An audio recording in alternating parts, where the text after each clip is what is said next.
Bueno, bienvenidos a todos a mi primer podcast.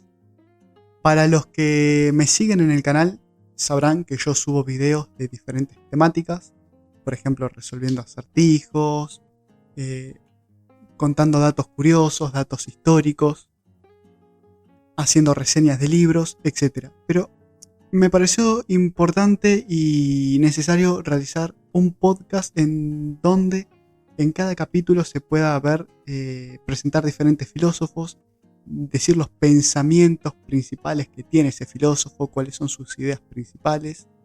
Y bueno, también hablar sobre datos históricos, curiosidades y analizar la historia y darle un enfoque diferente a mi canal. Básicamente es eso. Por eso es que creé este proyecto, que es empezar un podcast.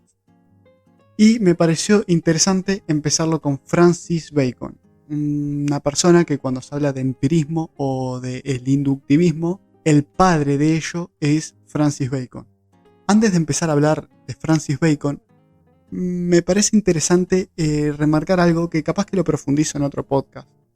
Pero hoy en día como que se tiene la idea de que la filosofía y la ciencia son dos cosas diferentes.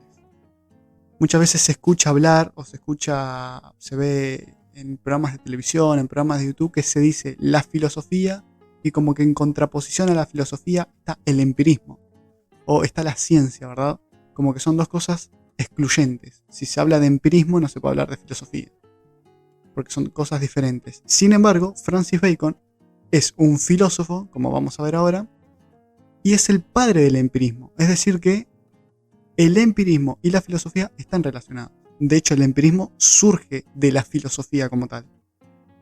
Así que me parece importante remarcar esto porque a medida que se va a ir avanzando en el podcast y vamos a ir descubriendo quién es Bacon, bueno, es importante que se tenga en cuenta esto, que él es un filósofo y de él como filósofo surge el empirismo. Así que el empirismo no es algo ajeno a la filosofía como tal.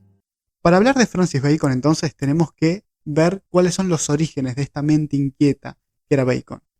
Francis Bacon nace el 22 de enero de 1561 en Reino Unido.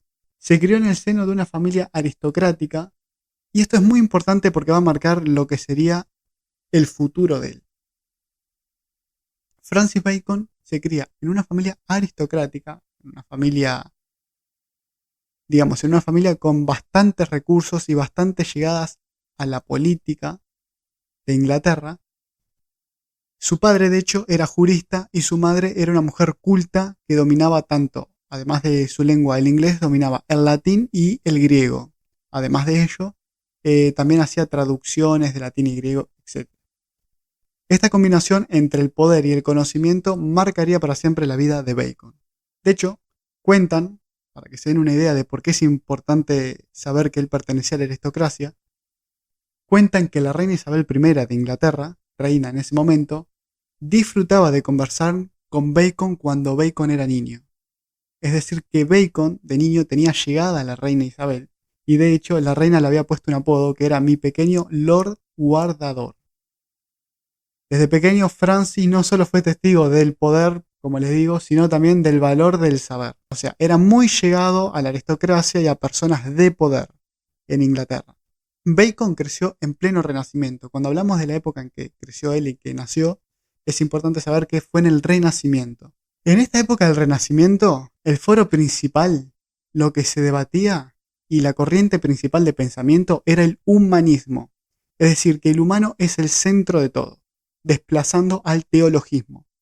Es decir, a partir de ahora el humano empieza a tener una importancia fundamental. Surgen corrientes filosóficas en torno a Aristóteles, Platón y el estoicismo. Ustedes entiendan esto. Estamos hablando de la época del Renacimiento, ¿verdad? Cae lo que sería el Imperio Bizantino, que es la parte oriental de lo que fue el Imperio Romano. Cae el Imperio Bizantino y cuando cae se traen muchos textos de ahí, de Aristóteles, de Platón. Por eso es que se vuelve a estudiar estos autores en esta época renacentista en todo Occidente. Aristóteles se vuelve a estudiar Platón y el estoicismo. Y también el escepticismo, que fue una corriente filosófica surgida por Pirrón de Lis. En esa escena filosófica del momento, habían dos grandes formas de pensar que se enfrentaban. Por un lado existía el racionalismo, que se basaba en el método deductivo, razonar desde principios generales hacia los casos particulares. Y luego estaba el empirismo, que hacía el camino inverso, digamos. O sea, se observaba, se registraba, se experimentaba y se llegaba a conclusiones generales desde la experiencia. Para dejarlo más claro, el racionalismo utilizaba un método deductivo. ¿Qué es el método deductivo? Ir desde las cosas más generales, análisis generales, hasta los casos particulares. Sin embargo, lo contrario al racionalismo es el empirismo, que el estudio, la investigación que se utiliza es de ir desde lo particular hacia eventos más generales. Este último, es decir, empirista, era Francis Bacon. Sus análisis, sus estudios, sus observaciones, registros, van desde lo particular hacia lo general.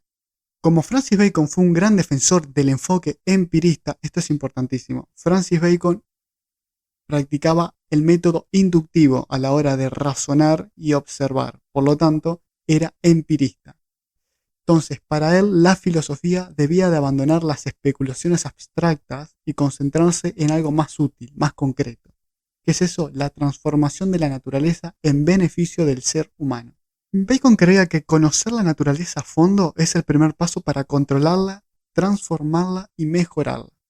El conocimiento, decía, no debía ser solo para admirar el mundo, sino para cambiarlo. Y en eso estaba la clave de su pensamiento, la ciencia como un instrumento para mejorar la vida humana. Esto es importante porque, como dije, Bacon utilizaba el método inductivo, es decir, que iba de los casos particulares a los casos generales. Por ello es que él considera, como dije, que la naturaleza es el primer paso para controlarla, transformarla y mejorarla.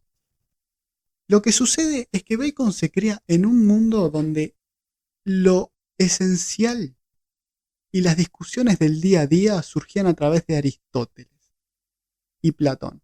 ¿Y qué era lo más popular que se hablaba de Aristóteles? El libro Metafísica. Yo no sé si ustedes han leído el libro Metafísica, pero el libro Metafísica habla de lo que es el ser, de la naturaleza de las cosas. Por ejemplo, un ejemplo doy.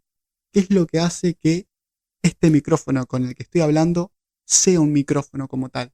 ¿Cuál es esa característica, ese primer principio que constituye ese ser del micrófono o ese ser de una persona? Bacon consideraba que esto era algo mundano, ¿no? O sea, dedicarse a analizar estas cosas no traen mayor beneficio a la humanidad, salvo que un pasatiempo.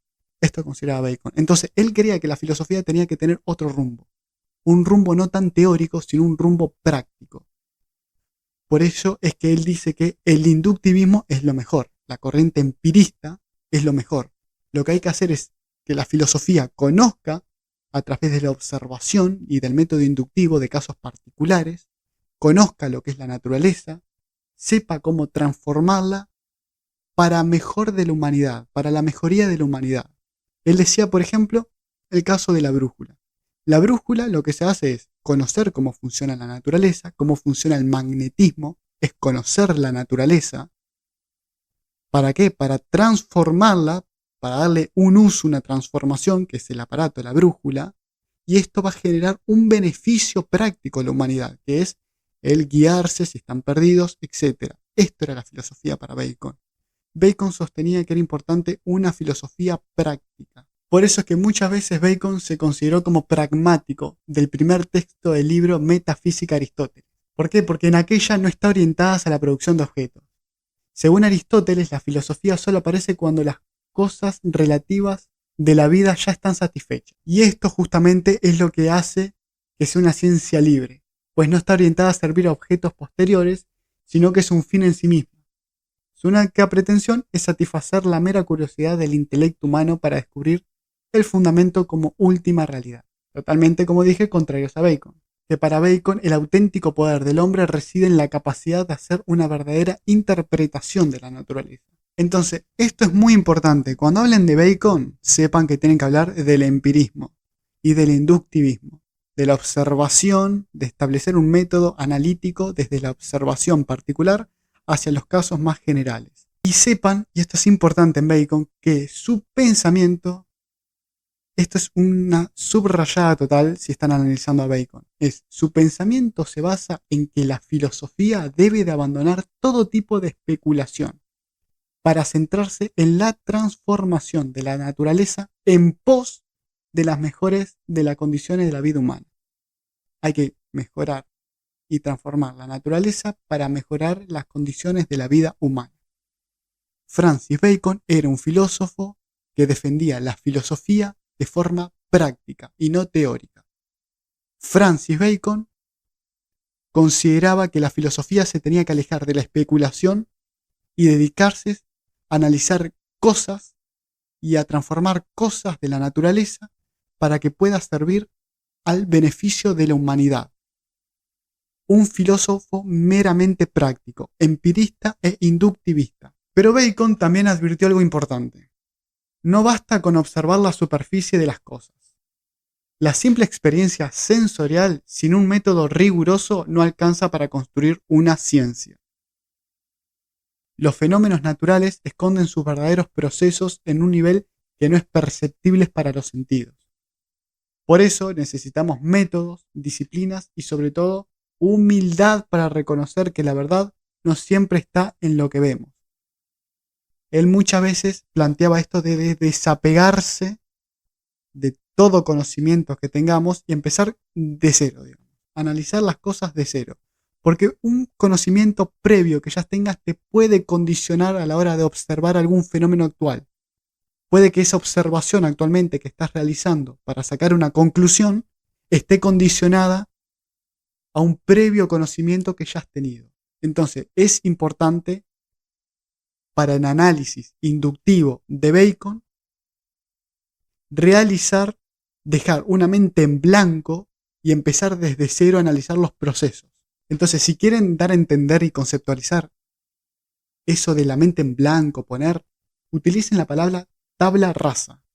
Tabla rasa es literalmente del latín pizarra en blanco. Es un concepto filosófico y psicológico que sugiere que los humanos nacen sin conocimientos innatos, siendo la mente una hoja en blanco, la tabla rasa. Hoja en blanco, pizarra en blanco, que se llena a través de la experiencia del aprendizaje. Esto lo popularizó John Locke, pero sirve para entender el pensamiento baconiano. Si querés analizar y entender los procedimientos de la naturaleza para controlarla, transformarla y darle un beneficio a la humanidad, tenés que tener una tabla rasa, una mente en blanco, fuera de todo conocimiento, empezar totalmente de cero para que los pensamientos no te condicionen a la nueva observación e hipótesis y conclusiones que puedas llegar a tener. Estudiar a Bacon es muy importante por varios motivos. Primero, para entender que la filosofía no es teórica solamente. Como dije al principio del podcast, muchas veces se tiene la idea de que la filosofía es una cosa y la ciencia es otra, en contraposición ambas. O que la filosofía es una cosa y el empirismo es otra. No. La filosofía ha devenido en el correr de los años, ha cambiado. Lo que antes, en la época aristotélica, en la época socrática y platónica, podía ser algo teórico, que se dedicaba solamente al estudio del ser, del no ser, de qué es esto, cuál es la naturaleza de algo, fue cambiando y gracias a Bacon, o en parte gracias a un constructo de pensamientos de grandes pensadores, pero Bacon fue uno, digamos, que cambia este paradigma, se empieza a cuestionar que la filosofía tiene otro camino además de ser teórica, también es práctica. Pasa que lo que sucede es que Bacon dice que la filosofía tiene que ser exclusivamente práctica. Bueno, otros pensadores en la época dijeron, no, vamos a analizar. Tal vez no sirva del todo que la filosofía sea teórica, pero decir que solamente sea práctica también debe ser un error. Entonces muchos filósofos de esa época plantearon que tiene que haber una filosofía mixta, que combine lo teórico con lo práctico. Pero la idea principal que ustedes entiendan es que la filosofía no es solamente teórica, y cuestionarse ¿qué es la pared? ¿Por qué la pared es una pared y no es una silla? La filosofía va más allá de eso. La filosofía existe una filosofía práctica, una filosofía empirista e inductivista. A mi entender, yo creo que Bacon se iba muy al extremo también. Bacon se posicionaba muy al extremo y era muy crítico de esa corriente filosófica teórica de metafísica aristotélica. Yo creo que la filosofía aristotélica, la filosofía teórica sirve muchísimo para entender lo que nos rodea. Yo creo que soy un gran defensor yo de la filosofía teórica. Sirve para entender las cosas, para abrir el pensamiento, entre otros. Pero creo que la filosofía práctica es muy importante también para casos particulares y para la pos y para el entendimiento de ciertos fenómenos. Entonces, yo me posicionaría en que la filosofía es un mix entre teórico y práctico. No hay que irse tan al extremo de que la filosofía es meramente práctica, como decía Bacon, pero tampoco quedarse en que la idea de la filosofía es ¿por qué me pica el pie? ¿Por qué el cuadro es azul y no rojo? Etcétera. Una combinación, yo creo que la filosofía abarca ambas temáticas, tanto teóricas como prácticas. Bien, entonces, como cierre de este podcast, con Francis Bacon nace la idea de que la ciencia debe servir para transformar la realidad y no solo para contemplarla. Hoy, siglos después, su eco sigue presente de alguna manera en cada pregunta que nos hacemos sobre cómo mejorar el mundo en que vivimos. ¿Cómo mejoramos el mundo en que vivimos? Una pregunta filosófica teórica. Y podemos empezar a debatir a través de lo teórico de la filosofía, cómo hacer. Pero en un momento, para mejorar el mundo en que vivimos, necesitamos ese enfoque baconiano de filosofía más práctica. Bueno, y hasta aquí el primer podcast de hoy. Gracias a todos por acompañarme en este primer episodio. Si te gustó este video y esta nueva temática de podcast, te invito a que me sigas y que me pongas si quieres que hable de algún tema en específico para el próximo podcast. Así que nos vemos.